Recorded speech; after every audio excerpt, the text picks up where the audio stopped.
ನಮಸ್ಕಾರ, ಸಮತಾ ನ್ಯೂಸ್ಗೆ ಸ್ವಾಗತ.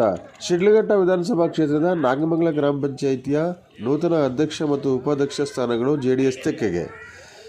ಚಿಕ್ಕಬಳ್ಳಾಪುರ ಜಿಲ್ಲೆ ಶಿಡ್ಲಘಟ್ಟ ವಿಧಾನಸಭಾ ಕ್ಷೇತ್ರದಲ್ಲಿ ಇತ್ತೀಚೆಗೆ ನಡೆದ 4 ಗ್ರಾಮ ಪಂಚಾಯಿತಿಗಳ ಚುನಾವಣೆಯಲ್ಲಿ 4 ಗ್ರಾಮ ಪಂಚಾಯಿತಿಗಳಲ್ಲಿ ಜೆಡಿಎಸ್ ಬೆಂಬಲಿತ ಅಭ್ಯರ್ಥಿಗಳು ಹೆಚ್ಚಿನ ಸಂಖ್ಯೆಯಲ್ಲಿ ಜಯಗಳಿಸಿದ್ದು, ನಾಗಮಂಗಲ ಗ್ರಾಮ ಪಂಚಾಯಿತಿಯ ಅಧ್ಯಕ್ಷ ಮತ್ತು ಉಪಾಧ್ಯಕ್ಷ ಸ್ಥಾನಕ್ಕೂ ಸಹ ಜೆಡಿಎಸ್ ಬೆಂಬಲಿತ ಸದಸ್ಯರಾದ ಪಿಳ್ಳಪ್ಪ ನೂತನ ಅಧ್ಯಕ್ಷರಾಗಿ ಮತ್ತು ಉಪಾಧ್ಯಕ್ಷರಾಗಿ ಕಲಾವತಿಯವರು ಅವಿರೋಧ ಆಯ್ಕೆಯಾದರು.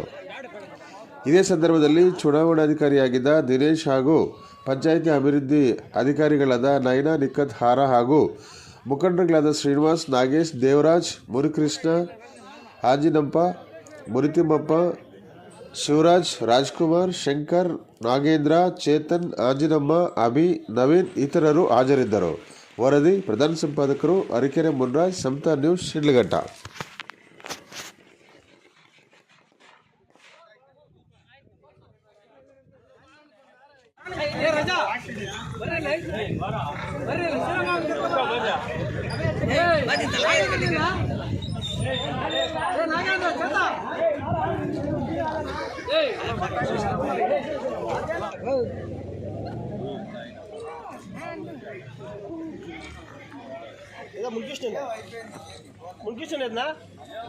ಅಧಿಕಾರಿಗಳು ಹಾಗೂ ಜಿಲ್ಲಾ ಚುನಾವಣಾಧಿಕಾರಿಗಳು ಚಿಕ್ಕಬಳ್ಳಾಪುರ ಜಿಲ್ಲೆ ಅವರ ಆದೇಶದಂತೆ ನಾಗಮಂಗಲ ಗ್ರಾಮ ಪಂಚಾಯಿತಿಗೆ ಅಧ್ಯಕ್ಷ ಉಪಾಧ್ಯಕ್ಷ ಸ್ಥಾನ ಭರ್ತಿ ಮಾಡಲು ಚುನಾವಣೆ ನಡೆಸಿ ಭರ್ತಿ ಮಾಡಲು ಗೊತ್ತುಪಡಿಸಿದ ಅಧಿಕಾರಿಯಾಗಿ ನನ್ನನ್ನು ನೇಮಕ ಮಾಡಿರ್ತಾರೆ. ನಾನು ದಿನೇಶ್ ಅಂದ್ಬಿಟ್ಟು ಸಹಾಯಕ ಇಂಜಿನಿಯರ್ ಲೋಕೋಪಯೋಗಿ ಇಲಾಖೆ. ಇಲ್ಲಿ ನಾಗಮಂಗಲ ಗ್ರಾಮ ಪಂಚಾಯಿತಿ ಅಧ್ಯಕ್ಷ ಸ್ಥಾನ ಪರಿಶಿಷ್ಟ ಜಾತಿ ವರ್ಗಕ್ಕೆ ಮೀಸಲಿದ್ದು ಹಾಗೂ ಉಪಾಧ್ಯಕ್ಷ ಸ್ಥಾನ ಸಾಮಾನ್ಯ ವರ್ಗಕ್ಕೆ ಮೀಸಲಿರ್ತದೆ. ಅದರಂತೆ ಈ ಎಲ್ಲ ಸದಸ್ಯರಿಗೂ ತಿಳುವಳಿಕೆ ನೋಟಿಸ್ ನೀಡಿ ಅದರಂತೆ ಎಲ್ಲರೂ ಇವತ್ತು ಬಂದು ಹಾಜರಿರ್ತಾರೆ.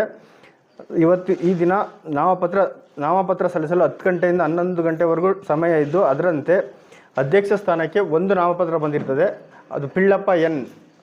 ಉಪಾಧ್ಯಕ್ಷ ಸ್ಥಾನಕ್ಕೆ ಒಂದು ನಾಮಪತ್ರ ಬಂದಿರ್ತದೆ, ಕಲಾವತಿ ಎಂ ಅಂದ್ಬಿಟ್ಟು. ಆದ್ದರಿಂದ ಈ 2 ನಾಮಪತ್ರಗಳು ಕ್ರಮಬದ್ಧವಾಗಿದ್ದು ಅಂಗೀಕರಿಸಿದ್ದು ಅದರಂತೆ ಅವರನ್ನು ಅವಿರೋಧವಾಗಿ ಅಧ್ಯಕ್ಷ ಹಾಗೂ ಉಪಾಧ್ಯಕ್ಷ ಸ್ಥಾನಕ್ಕೆ ಈ ದಿನ ನಾನು ಆಯ್ಕೆ ಮಾಡಿರ್ತೇನೆ. ನಾಗಮಂಗಲ ಗ್ರಾಮಸ್ಥರು ಈ ಚುನಾವಣೆಯಲ್ಲೇ ಆಯ್ಕೆ ಮಾಡಿರ್ತಾರೆ. ಎಲ್ಲರೂ ಪರವಾಗಿ ನನ್ನ ವಂದನೆಗಳು.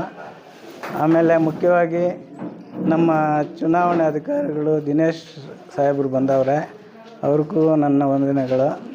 PDO ಸಾಹೇಬರು, ಪಂಚಾಯತಿ ಅಭಿವೃದ್ಧಿ ಅಧಿಕಾರಿಗಳು ಮೇಡಮ್ ಇದ್ದಾರೆ, ಅವ್ರಿಗೂ ನನ್ನ ವಂದನೆಗಳು. ಆದರೂ ಎಲ್ಲ ನನ್ನ ಸಹೋದ್ಯೋಗಿಗಳು, ಶ್ರೀನಿವಾಸ್ ಸಾಹೇಬರು ಅವರು ಇದ್ದಾರೆ, ನನ್ನ ಜೊತೆಯಲ್ಲಿ ಮೆಂಬರ್ ಆಗಿರೋಂಥವರು, ಅವ್ರಿಗೂ ನನ್ನ ವಂದನೆಗಳು. ಮಿಕ್ಕ ಈ ಗ್ರಾಮದ ಸದಸ್ಯರುಗಳು, ಗ್ರಾಮ ಪಂಚಾಯತಿ ಸದಸ್ಯರುಗಳಾದಂಥ ಎಲ್ಲ 7 ಜನ ಸದಸ್ಯರಿಗೂ ನನ್ನ ನಮಸ್ಕಾರಗಳು. ಆಮೇಲೆ ನಮ್ಮ ಗ್ರಾಮದ ಜನತೆಗೆ, ನನ್ನ ಅಕ್ಕ ತಂಗಿಯರಿಗೆ, ಅಣ್ಣ ತಮ್ಮಂದಿರಿಗೆ ಎಲ್ಲರಿಗೂ ನಮಸ್ಕಾರಗಳು. ಮುಂದಿನ ನಡೆ ಹೇಗಿರುತ್ತೆ? ನಿಮ್ಮ ಪಂಚಾಯತಿ ಅಭಿವೃದ್ಧಿ ಆಗಬೇಕಾದ್ರೆ ಪಾತ್ರ ಹೇಗಿರುತ್ತೆ? ಏನೆಲ್ಲ ಅಭಿವೃದ್ಧಿ ಮಾಡ್ತಾರೆ? ಪಂಚಾಯತಿ ಅಭಿವೃದ್ಧಿ ಮಾಡಬೇಕು ಅಂತ ಬಂದಿದ್ದೀವಿ. ಏನೇನು ಅವಕಾಶ ಸಿಕ್ಕುತ್ತೋ ಅದೆಲ್ಲ ಮಾಡಿ ಮುಗಿಸ್ತೀವಿ ನಾವು. ಪಂಚಾಯಿತಿಯ ನಾಗಮಂಗಲ ಗ್ರಾಮದ ಪಂಚಾಯಿತಿಯ ಚುನಾವಣೆ ಬಂದಿತ್ತು. ಆ ಚುನಾವಣೆಯಲ್ಲಿ JDS ಬೆಂಬಲಿತ ಅಭ್ಯರ್ಥಿಗಳು 5 ಜನ ಗೆದ್ದಿದ್ದು, ಇನ್ನಿಬ್ಬರು ಕಾಂಗ್ರೆಸ್ ಅಂತಿದ್ರು ಕೂಡ ನಮ್ಮ ಸಹೋದ್ಯೋಗಿಗಳವರು, ಅವರು ನಮ್ಮ JDS ಅವರಂತ ನನ್ನ ಭಾವನೆ. ಈಗ ನೂತನವಾಗಿ ಅಧ್ಯಕ್ಷರಾಗಿರೋಂಥ ಪಿಳ್ಳಪ್ಪನವರು ಹಾಗೂ ನಮ್ಮ ಹೆಣ್ಮಗಳು ಕಲಾವತಿ, ಇವರಿಬ್ಬರು ಕೂಡ ಅಧ್ಯಕ್ಷರು ಉಪಾಧ್ಯಕ್ಷರಾಗಿರ್ತಾರೆ. ಅದಕ್ಕೆ ಮೊಟ್ಟ ಮೊದಲಾಗಿ ನಾಗಮಂಗಲ ಗ್ರಾಮದ ಎಲ್ಲ ನನ್ನ ಮತದಾರ ಬಂಧುಗಳು, ನನ್ನ ಅಕ್ಕ ತಂಗಿಯರು, ಅಣ್ಣ ತಮ್ಮಂದಿರು ಸಹಕರಿಸಿದ್ರಿಂದ ನಾಗಮಂಗಲದಲ್ಲಿ ಗ್ರಾಮ ಪಂಚಾಯಿತಿಯಲ್ಲಿ 3 ಕೂಡ ನಮ್ಮನ್ನು ಬೆಂಬಲಿಸಿ ಕೆಲಸ ಮಾಡಲಿ ಅಂತ, ನಮ್ಮ ಸೇವೆ ಮಾಡಲಿ ಅಂತ ಅವರು ನಮ್ಮನ್ನು ಆಯ್ಕೆ ಮಾಡಿ ಕಳಿಸಿರ್ತಾರೆ.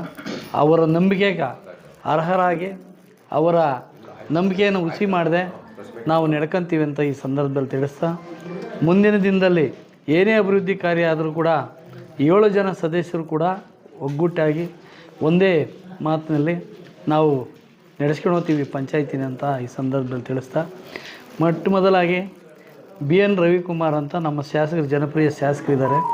ಆ ಜನಪ್ರಿಯ ಶಾಸಕರ ಅವರ ಆದೇಶದ ಮೇರೆಗೆ ಎಲ್ಲ 4 ಪಂಚಾಯಿತಿಗಳಲ್ಲಿ ನಮಗೆ JDS ಬೆಂಬಲಿತ ಅಭ್ಯರ್ಥಿಗಳನ್ನೇ ಗೆಲ್ಲಿಸ್ಕೊಟ್ಟಿದ್ದಾರೆ. ಅವರ BN ರವಿಕುಮಾರ್ ಅವರ ಮಾರ್ಗದರ್ಶನದಲ್ಲಿ ತಾಲೂಕಲ್ಲಿ ಎಲ್ಲ ಪಂಚಾಯಿತಿಗಳು ಮುಂದಿನ ದಿನದಲ್ಲಿ ಎಲ್ಲ ತಾಲೂಕು ಪಂಚಾಯಿತಿ, ಜಿಲ್ಲಾ ಪಂಚಾಯಿತಿಗಳೆಲ್ಲ ಕೂಡ ಇದೇ ರೀತಿ ನಮಗೆ ಬೆಂಬಲ ಕೊಡ್ತಾರೆ ಜನ ಅಂತ ನಾನು ಈ ಸಂದರ್ಭದಲ್ಲಿ ಭಾವಿಸ್ತಾ, ಮುಂದಿನ ದಿನದಲ್ಲಿ ಎಲ್ಲ ಅಭಿವೃದ್ಧಿ ಕಾರ್ಯಕ್ಕೂ ಎಲ್ಲ ಜನ ಸ್ಪಂದಿಸ್ತಾರೆ ಅಂತ ಕೂಡ ಈ ಸಂದರ್ಭದಲ್ಲಿ ನಾನು ಹೇಳ್ತಾ, ಗ್ರಾಮ ಪಂಚಾಯಿತಿ ಉಪಾಧ್ಯಕ್ಷ ಸ್ಥಾನಕ್ಕೆ ನನ್ನನ್ನು ಆಯ್ಕೆ ಮಾಡಿದ್ದಾರೆ. ಎಲ್ಲ 7 ಜನ ಸದಸ್ಯರು ನನ್ನ ಒಕ್ಕೂಟದೊಂದಿಗೆ ನಾನು ಎಲ್ಲ ಒಳ್ಳೆಯ ಸಮ್ಮತದಿಂದ ಎಲ್ಲರಿಗೂ ನನ್ನ ಧನ್ಯವಾದಗಳು, ಅಭಿನಂದನೆಗಳು. ನಮ್ಮ ಪ್ರೀತಿಯ ಶಾಸಕರಾದ BN ರವಣ್ಣನವರ ಸಾರಥ್ಯದಲ್ಲಿ JDS ಅಧಿಕಾರಕ್ಕೆ ಬಂದಿದೆ. ಎಲ್ಲ ಮೂಲಭೂತ ಸೌಕರ್ಯಗಳನ್ನು ಉನ್ನತ ಮಟ್ಟಕ್ಕೆ ತೆಗೆದುಕೊಳ್ಳೋಗಲು ನಾನು ತುಂಬ ಸಹಕರಿಸುತ್ತೀನಿ ಅಂತ 2 ಮಾತುಗಳನ್ನು ಹೇಳಲು ಅವಕಾಶ ಮಾಡಿಕೊಟ್ಟ